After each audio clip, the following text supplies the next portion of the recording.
प्रिय मित्रों, मनुष्य के प्रति ईश्वर की मुक्ति योजना का सारांश योहन लिखित सुसमाचार अध्याय 3 में रेखांकित है।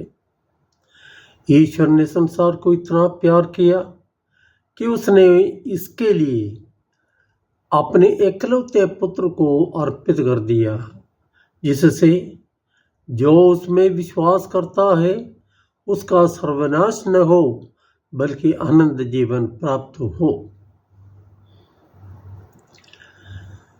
इस्राएली जनता को गुलामी के भवन मिस्र देश से छुड़ाकर मूसा प्रतिज्ञा देश कनान की ओर ले जा रहा था,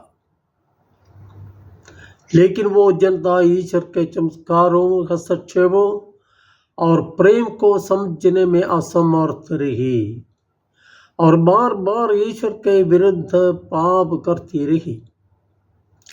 परिणाम स्वरूप मरुभूमि में सर्पदंश से अनेक लोग मर गए। तब मूसा ने जनता के लिए दया याचना की और ईश्वर के निर्देशानुसार मूसा ने एक सर्प की आकृति बनाकर उसे एक डंडे पर उठा दिया।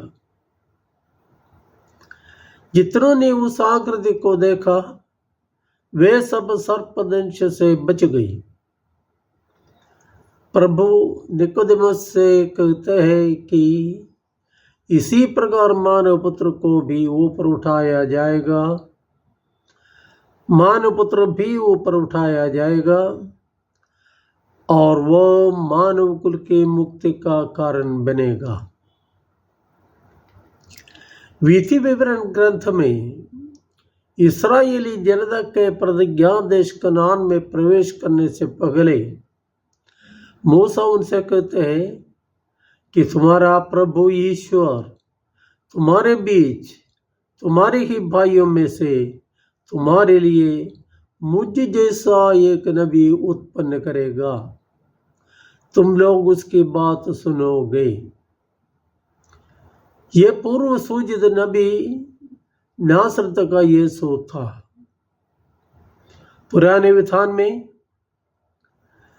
ईश्वर के नियम मूसा द्वारा जनता को दिए गए और नए विधान में इन्हीं नियमों का सही अर्थ समझाते हुए प्रभु यीशु तमाम नियमों का सार प्रेम करार देता है। मूसा भी एक प्रतीक था जो यीशु में पूरा हुआ।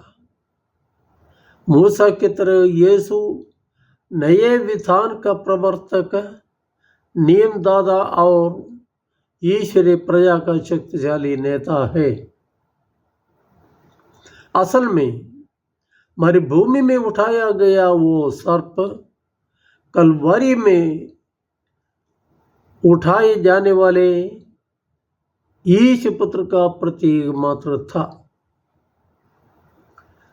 कलवरी का वो क्रूस रक्षा का चिन्ह बन गया। मानव के पापों से मुक्ति यीशु मसीह के क्रूस मरण से ही संभव हो गई। ईश्वर ने इसी उद्देश्य से अपने पुत्र को संसार में भेजा। अहंकार, स्वार्थ और अविश्वास के अंधेरे में भटकते हुए मनुष्य को जीवन की ज्योति प्रदान करने के लिए ही ईश पुत्र ने मनुष्य बनकर मनुष्यों के बीच वास किया।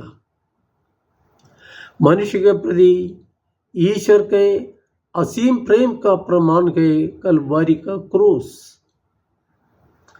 ईश्वर के मनुष्य के प्रति सीमातीत करुणा और प्रेम हम समझ ले और इसके लिए हम उसे धन्य कहें। जय यीशु।